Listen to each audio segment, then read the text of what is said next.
ಚಿಕ್ಕದಾಸರಹಳ್ಳಿ ಹೂವಿನ ಕರಗದ ನಂಬಿಕೆ, ಭಕ್ತಿಯ ಸುವಾಸನೆ. ಶಿಡ್ಲಘಟ್ಟ ತಾಲೂಕಿನ ಮಳಮಾಚಿನಹಳ್ಳಿ ಗ್ರಾಮ ಪಂಚಾಯಿತಿ ವ್ಯಾಪ್ತಿಯ ಚಿಕ್ಕದಾಸರಹಳ್ಳಿಯಲ್ಲಿ ಭಕ್ತರ ನಂಬಿಕೆ ಮತ್ತು ಸಂಸ್ಕೃತಿಯ ಸಂಕೇತವಾಗಿ ಶ್ರೀ ಪೂಜಮ್ಮ ದೇವಿಯವರ 4ನೇ ವರ್ಷದ ಹೂವಿನ ಕರಗ ಮಹೋತ್ಸವ ಅದ್ದೂರಿಯಾಗಿ ಜರುಗಿತು. ಉತ್ತಮ ಮಳೆ, ಸಮೃದ್ಧ ಬೆಳೆಯಾಸೆ, ಶಾಂತಿಯುತ ಬದುಕು ಎಂಬ ಕನಸುಗಳಿಗಾಗಿ ಸಾವಿರಾರು ಭಕ್ತರು ಈ ಉತ್ಸವದಲ್ಲಿ ಪಾಲ್ಗೊಂಡು ದೇವರಲ್ಲಿ ಪ್ರಾರ್ಥಿಸಿದರು. ಓಳೂರಿನ ವಸಂತಕುಮಾರ್ ಅವರಿಂದ ಕರಗಕ್ಕೆ ವಿಶೇಷ ಪೂಜೆ ಸಲ್ಲಿಸಲಾಯಿತು. ಬಳಿಕ ದೇವಾಲಯದಿಂದ ಹೊರಟ ಕರಗದೊಂದಿಗೆ ಭಕ್ತರು ಮಲ್ಲಿಗೆ ಹೂವಿನೊಂದಿಗೆ ಪೂಜೆ ಸಲ್ಲಿಸಿ ಗೋವಿಂದ ಘೋಷಣೆಗಳೊಂದಿಗೆ ಗ್ರಾಮವನ್ನು ಪ್ರಾರ್ಥನೆಯ ಸಾಗರದಲ್ಲಿ ನೆನೆಸಿದರು. ಪಾರಂಪರಿಕ ತಮಟೆ ವಾದ್ಯ, ಸಿನಿಮಾ ಗೀತೆಗಳ ತಾಳ, ಚಿಂತಾಮಣಿಯ ಸತ್ತಿ ಡ್ಯಾನ್ಸ್ ಗ್ರೂಪ್ನ ಅದ್ಭುತ ವಾದ್ಯಗೋಷ್ಠಿ ಇವೆಲ್ಲವೂ ಉತ್ಸವದ ಶ್ರಾವಣ ವೈಭವವನ್ನು ಮತ್ತಷ್ಟು ಹೆಚ್ಚಿಸಿತು. ಕರಗು ರಾತ್ರಿ ಇಡೀ ಗ್ರಾಮದ ಪ್ರಮುಖ ಬೀದಿಗಳಲ್ಲಿ ಸಂಚರಿಸಿ ನೂರಾರು ಮನೆಗಳ ದ್ವಾರಗಳನ್ನು ಶ್ರದ್ಧೆಯ ಬಾನಲ್ಲಿ ತಟ್ಟಿತು. ಬೆಳಗ್ಗೆ 8 ಗಂಟೆಗೆ ದೇವಾಲಯಕ್ಕೆ ಮರಳಿದ ಕರಗ, ದೇವಾಲಯದ ಬಳಿ ನಡೆದ ಒನಕೆ ಕರಗ ಈ ಧಾರ್ಮಿಕ ಉತ್ಸವಕ್ಕೆ ದೇವಿ ಕೃಪೆಯ ತಿರುಳಿ ಛಾಯೆ ಬೀರಿತು. ಕಾರ್ಯಕ್ರಮದ ಸಮಯದಲ್ಲಿ ಯಾವುದೇ ಅಹಿತಕರ ಘಟನೆ ನಡೆಯದಂತೆ PSI ಸತೀಶ್ ನೇತೃತ್ವದಲ್ಲಿ ಶಿಡ್ಲಘಟ್ಟ ಗ್ರಾಮಾಂತರ ಪೊಲೀಸರು ಬಂದೋಬಸ್ತ್ ನಿಭಾಯಿಸಿದರು.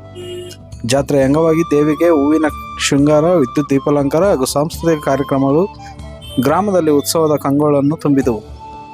ಕಾರ್ಯಕ್ರಮದಲ್ಲಿ ಮಳಮಾಚಿನಹಳ್ಳಿ ಗ್ರಾಮ ಪಂಚಾಯತ್ ಅಧ್ಯಕ್ಷೆ ವಿಜಯಲಕ್ಷ್ಮಿ, ಮುನ್ರಾಜ್, ಹಿರಿಯ ಮುಖಂಡ ಬ್ಯಾಟರಾಜ್ ಶೆಟ್ಟಿ, ಮಾಜಿ ಅಧ್ಯಕ್ಷ ಜಗದೀಶ್, ಮಾಜಿ ತಾಲೂಕು ಪಂಚಾಯತ್ ಸದಸ್ಯ ರಾಜಣ್ಣ, ಸದಸ್ಯರು ಜಯಮ್ಮ, ನಾಗೇಶ್, ನಾಗರಾಜ್, ಪ್ರಭಾಕರ್, ಮುಗಳಾಡ್ PA ಮಂಜುಳಾ, ಮುನೇಗೌಡ, JDS ಯುವ ಮುಖಂಡ ನವೀನ್ ಹಾಗೂ ವಿವಿಧ ಸಂಘದ ಪದಾಧಿಕಾರಿಗಳು ಹಾಗೂ ಸುತ್ತಮುತ್ತಲಿನ ಗ್ರಾಮಸ್ಥರು ಭಾಗವಹಿಸಿದರು. ವರದಿ ಗೊರಮಡುಗು, ಮೈತ್ರಿ ಲೋಕೇಶ್, ಕನ್ನಡ ಮೈತ್ರಿ, ಶಿಡ್ಲಘಟ್ಟ.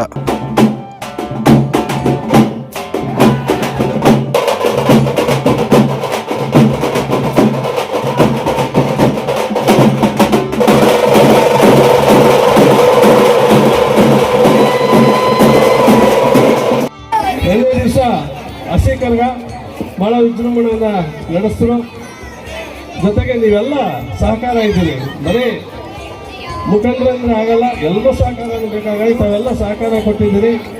ಈ ಒಂದು ದಿವಸ ಈ ಒಂದು ಕರಗ ಮಹೋತ್ಸವವನ್ನು ವಿಶೇಷವಾಗಿ ಹಮ್ಮಿಕೊಂಡಿದ್ದಾರೆ.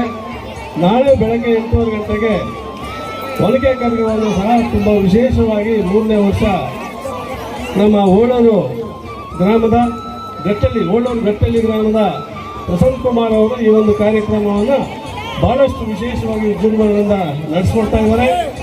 ಇಂಥ ಒಂದು ಕಾರ್ಯಕ್ಕೆ ತಾವೆಲ್ಲ ಬೃಂದಾಕಾರವಾಗಿ ಬಂದಿದ್ದೀರಿ, ಬಹಳ ಸಂತೋಷ. ಯಾಕೆಂತ ಹೇಳಿದ್ರೆ ದೇವತಾ ಕಾರ್ಯ ಒಂದಾದರೆ ಅದು ಶಾಂತಿ, ಸಮೃದ್ಧಿ, ಒಳ್ಳೆಯ ಮಳೆ, ಬೆಳೆ, ಗ್ರಾಮದಲ್ಲಿ ಸುಭಿಕ್ಷತೆಯಿಂದ ಯಾವುದೇ ಪೀಡೆ ಪಿಡುಗುಗಳು ಇಲ್ಲದೆ ಗ್ರಾಮ ಭಾಳ ಸಮಾಧಾನವಾಗಿ, ಸಂತೋಷವಾಗಿ, ಮಕ್ಕಳಿರ್ಬೋದು, ಮರಿಗಳಿರ್ಬೋದು, ಯಾರೇ ಇರ್ಬೋದು, ನಮ್ಮದೇ ಜೀವನ ಮಾಡಬೇಕು ಅಂದರೆ ಯಾವುದೇ ಗ್ರಾಮದಲ್ಲಿರ್ಬೋದು ಇಂಥ ಕಾರ್ಯಕ್ರಮಗಳು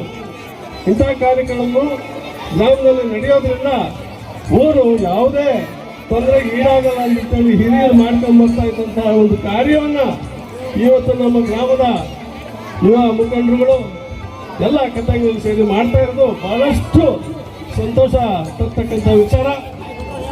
ಹಾಗಾಗಿ ಇಷ್ಟೆಲ್ಲ ಮಾಡಿದ್ಮೇಲೆ ನಮ್ಮ ಗ್ರಾಮ ಪಂಚಾಯತ್ ಇರ್ಬೋದು, ಸುತ್ತಮುತ್ತ ಗ್ರಾಮಗಳ ಎಲ್ಲ ಮುಖಂಡರುಗಳನ್ನು ನಾವು ಕರೆದು ಅವರ ಒಂದು ಸಮ್ಮುಖದಲ್ಲಿ ಮಾಡೋದು ಇದು ನಡೆಸ್ಕೊಂಡ್ಬಂದಿರ್ತಕ್ಕಂಥ